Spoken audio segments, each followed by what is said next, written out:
El siguiente bloque sería, hemos titulado Floreando, ¿no? Pasa la siguiente. Hace unos años nos encontramos en Madrid con una exposición, digamos que a nosotros, pues desde que apareció, pues nos ha hecho como pensar un montón en esto, que es una exposición sobre William Morris. William Morris era un arquitecto de mediados del siglo XIX, arquitecto, diseñador, maestro textil, no sé, tenía un montón de profesiones, porque él está ligado al movimiento Arts and Crafts, ¿no? Y él lo que defiende, o este movimiento lo que defiende, es que, digamos, la industrialización está acabando con la creatividad del trabajador o el vínculo de los trabajadores sobre su propia obra. Es decir, un obrero simplemente es una herramienta que hace así y produce algo, pero no tiene ni idea de lo que está produciendo, ni tiene ni la menor conexión con lo que produce. Y él está en contra de todo eso, además de que estos obreros debían, digamos, cobrar justamente, ¿no? Entonces, pasa a la siguiente. Él monta una compañía que se dedica a conseguir que la cultura o las producciones de cultura puedan llegar a todas las clases. Puedan llegar no solo digamos, en este momento existe como o hay una producción de unas piezas muy delicadas, ¿no? Con aspectos, con ambientación naturalista, pero eran solo accesibles a la alta sociedad. Y él comienza a diseñar cómo conseguir que esos artesanos o incluso oficios que se estaban perdiendo, como tejedores, etcétera, cómo conseguir que esos artesanos sigan vinculados a sus producciones y además que esas producciones lleguen a todas las clases, ¿no? Entonces, además de hacer esos maestros ebanistas, carpinteros, trabajando esas piedras, no está en contra de la industrialización, pero siempre y cuando pues, no se convierta como en la persona en una máquina, ¿no? Y es capaz de conseguir estos espacios donde la naturaleza o este ornamento pues, se introduce de esta manera tan exuberante, ¿no? Pasa a la siguiente. Y entonces, no sé, aquí está la arquitectura que queremos, ¿no? Ese equilibrio entre la producción, no sé, los agentes, los animales, la vegetación, etc. Entonces, como que en el estudio como nos ponemos un poco locos con esto y empezamos a estudiar como el modernismo como el movimiento global. Y una cosa que descubrimos, o que es interesante, es que el modernismo tiene conexiones, tiene puntos en común entre todas las partes del mundo donde se da, pero en cada país y en cada ciudad se da de una manera completamente ajena a lo que está ocurriendo en otras, ¿no? Y eso es como una particularidad. Entonces, pasa lo siguiente, esto se relaciona también con nosotros porque, digamos, esto es el Centro de Interpretación de Almadenes, que es una obra que está acabando el Bencho cuando yo me incorporo al estudio. Y esa obra, hay una empresa constructora, que está dirigida por Lola, que es esta mujer de aquí. Y entonces Lola nos dice, tenéis que diseñar unas oficinas, o quiero ampliar las oficinas, que las tiene en Escombrera, en Cartagena. Pero por múltiples historias, al final nunca conseguimos diseñar esas oficinas. Pero nos presenta a dos amigas suyas, que tienen dos proyectos. Que nos dice, tenéis que conocer a estas dos personas que tienen dos proyectos, que tenéis que hacerlo vosotros. Una de estas personas es Milagro, que está aquí. Está por aquí el Milagro compra esta casa, que es Torremocha, en Cabo de Palos, que es un edificio bastante emblemático, que es una casa de principios del siglo XX, y se llama Torremocha porque la torre es mocha, que no tiene punta, es una torre que no está acabada, ¿no? O sea, se construyó la torre, pero le falta como la terminación de una torre, ¿no? Y además nos dijo, tiene vista a todo el mar, ¿no? Desde Cabo de Palos se ve todo el mar que se puede ver desde Cabo de Palos. Vale, pasamos al siguiente. Torremocha es una de las primeras construcciones privadas que se hacen en Cabo de Palos. O sea, no existía nada, apenas existía el faro y algún edificio público y ya existía Torremocha. Pasa la siguiente, que se ve marcado ahí, no sé si se ve bien en el azul ese, pero ahí está ya Torremocha, ¿no? Este es el vuelo de 1956. Apenas había nada, se está empezando a desarrollar urbanísticamente ahí algo, pero estaba Torremocha. Y luego viene como eso, digamos, el control urbanístico. Este es el plan general del 61, donde ya se organiza o se ordena lo que es Cabo de Palos, se ve ese fin, digamos, de desarrollo turístico. No, quédate en lo anterior. Hay, digamos, una planificación de viviendas unifamiliares donde a Torremocha, pues, digamos que le limitan la parcela, pero desde luego más o menos le dan como cierto aire a su alrededor, ¿no? Tiene como, Torremocha todavía puede respirar. Pero es en el siguiente plan, en el del 87, donde podemos ver que todavía se multiplica más digamos, el aprovechamiento de aquí, o sea, las unidades de vivienda pues se multiplican por 2 o por 3 de lo que mantenía el plan general del 61, y a Torremocha le aparecen una serie de alineaciones y le otorga una edificabilidad que la destina al fuera de ordenación. O sea, este es un edificio que es amado por toda la gente de Cabo de Palo, pero el plan general lo rechaza y lo lleva a que debe desaparecer. O sea, un fuera de ordenación es un edificio que no está bien, o sea, debe desaparecer, demolerlo para dejar paso pues a esas viviendas unifamiliares que vemos ahí, ¿no? Esos valores. Pasa lo siguiente. Y esto es la situación ya como de completa congestión de Cabo de Palo, y aquí está Torremocha y su vecina, que más o menos son coetáneas, y esta es la situación actual. Y en este momento, pues digamos que las quiere mirar, ¿no? La casa, la verdad, que tiene un aspecto imponente, pero si pasa a la siguiente, pero digamos que constructivamente pues, está bastante deteriorada, ¿no? Pues está al lado del mar, la construcción es bastante pobre, digamos, y claro, pues la edad pues no pasa factura. Empezamos a hacer una serie de desarrollos donde intentamos introducir, pues, o sea, estos son, digamos, los primeros, o sea, uno de los primeros dibujos que intentamos introducir el modernismo o reflexionar sobre el modernismo para estas nuevas acciones, ¿no? Pues ahora siguiente. Hacemos esta serie de dibujos, como un salón. Al final desarrollamos el proyecto, lo que desarrolla es los mismos volúmenes existentes que tenía la casa, que eran como 2 casas seguramente de una familia, no sé, con 2 hermanos a lo mejor, que construyeron unas casas en torno a un patio, ¿no? Ese patio se transforma ahora en un salón principal y los volúmenes se transforman en habitaciones que se comunican también con el exterior. Todas las habitaciones tienen o una terraza o un patio propio.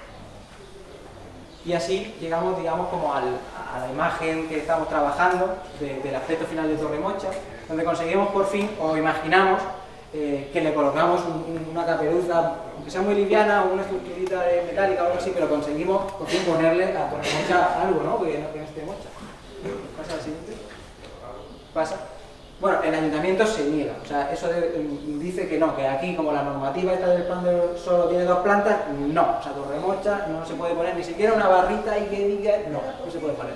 Y esta es una serie de elementos que introducimos, ¿no? Que queremos hacer con nuestros cerrajeros como de confianza, ¿no? De trabajo, donde pues tienen como estas formas, introducimos como un poco la naturaleza, no solo la naturaleza como tal, en la vegetación, sino también a través del propio diseño de la arquitectura.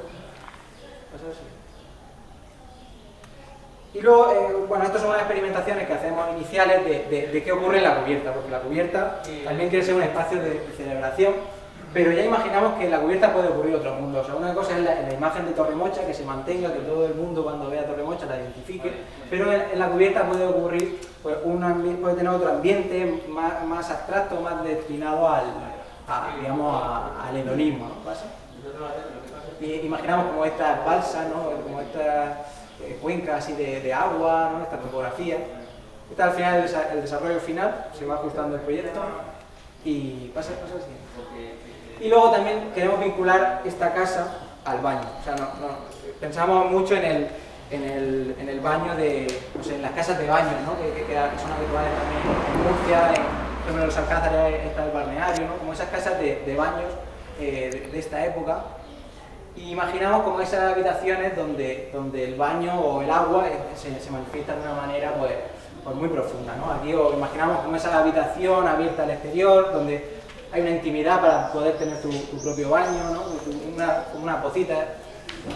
Y ocurre una cosa, sí, pasa la siguiente. Ocurre una cosa, y es que el ayuntamiento está completamente en contra de este proyecto, y como la normativa, miraros cuando adquiere, digamos, este edificio, existe el plan general de 2012 en Cartagena, que digamos es un plan general bastante reciente, pero digamos que es tumbado por el Tribunal Supremo, y entonces Cartagena vuelve en 2017, o algo así, creo que es, vuelve a un plan general de 1987, o sea, es decir, un plan general de hace 40 años. Un plan general donde un hotel para ese plan general es un macrohotel tipo del Meliá, que ocupa una manzana completa, que tiene 400 habitaciones, etc. Y de ninguna manera considera que un hotel puede ser una cosa pequeñita, un hotelito de 10 habitaciones, porque lo inventa Philip Stark, pues no sé, en los años 90. Y entonces presentamos el proyecto, reparos, subsanación de reparos, etc. Y es imposible, el ayuntamiento no nos da tregua, es imposible de Torremocha darle esa finalidad de hotel. Incluso hay vecinos que tenemos como conversaciones de Facebook, de vecinos que reclaman que ese edificio se ha conservado de alguna manera, que es un espacio ideal para ser un hotelito. Venga, pasa. Incluso hotelito es la tipología a la que corresponde Torremocha. En la Huerta de Murcia es habitual este tipo de casas señoriales que se conocían como hotelitos unifamiliares, ¿no? O sea, Torremocha ya es un hotelito, pero lo que pasa es que le están asignando un papel que no es el suyo.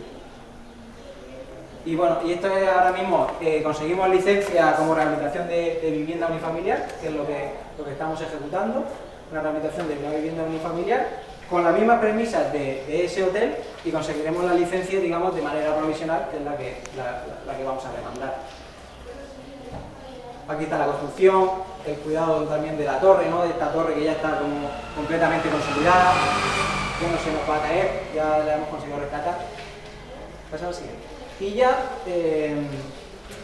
esta Lola inicial, nos presenta también a otra amiga suya, que es Teresa, que también tiene otro proyecto. Tiene una casa y además está vinculada, de casualidad está vinculada también con la historia de Milagros, porque es una casa, que es esta roja de aquí, que forma parte de lo que se conoce como Ciudad Jardín de Cartagena.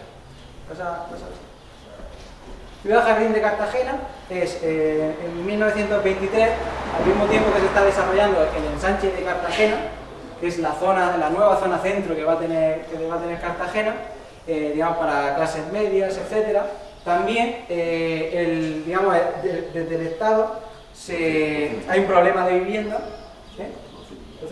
Hay un problema de vivienda en el que digamos, las clases obreras no tienen acceso a la vivienda. Entonces imaginan unos desarrollos periféricos donde se dé acceso a la vivienda a esos obreros de una manera más experimental. Todavía no se sabe bien cómo darle vivienda. Entonces se desarrolla Ciudad Jardín, o se propone Ciudad Jardín con la metodología de casas baratas, porque deben ser casas económicas para tener acceso a unas subvenciones del Estado. Y esta Ciudad Jardín está basada en la ciudad de Jardín de Hogwarts, ¿no? que en aquella época, digamos, estaba de manifiesto.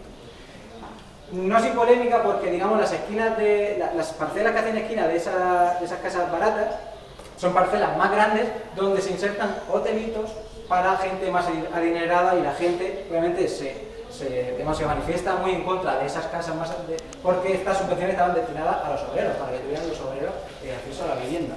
Al final también se construye todo, ¿no?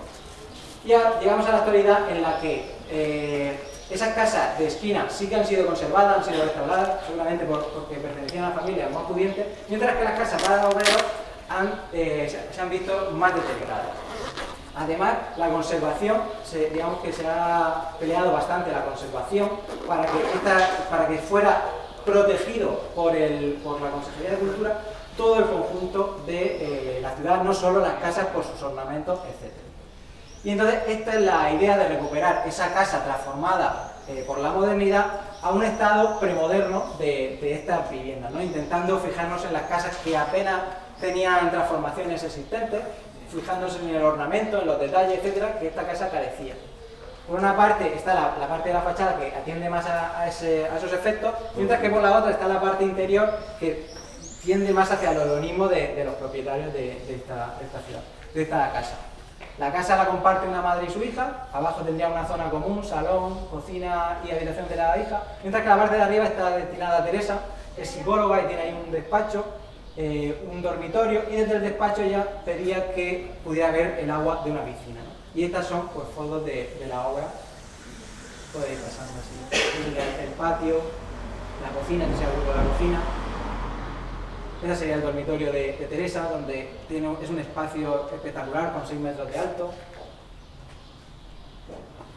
Está la piscina, esto es lo que se ve desde la habitación, y aquí la recuperación de detalles de decoro, digamos.